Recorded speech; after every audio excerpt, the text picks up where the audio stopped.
ጉድ ነው ዘንድሮ አቤት ቀይ ይላል። ወደ 24 ሰዓት ቁጭ ብሎ ማለት ነው እንደ ስራሽ። ምንድን ነው ደግሞ አሞራ እንዳያነሳይሽ ቀይ በቀይ ብራብራ አየሁሽ እኮ። አቤት አቋም ሰሚ እንትን ምንድን ነው ኮሪደር ይመስል ምንድን ነው በየቦታው ቆይ የምትገቢው ገጠር ከተማ ምናምን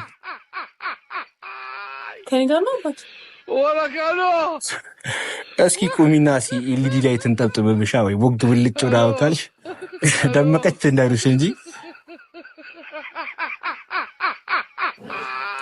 ንቃት መሆኑ ነው ነው የምትዘጊው። መናናቅ ነው ምንድን ነው ችግር? ከኔ ጋር ነው ትምታው። ቆይ አንዴ አንተ አይደል ሊሞራው ወላካሎ ቆይ አንዴ ቆይ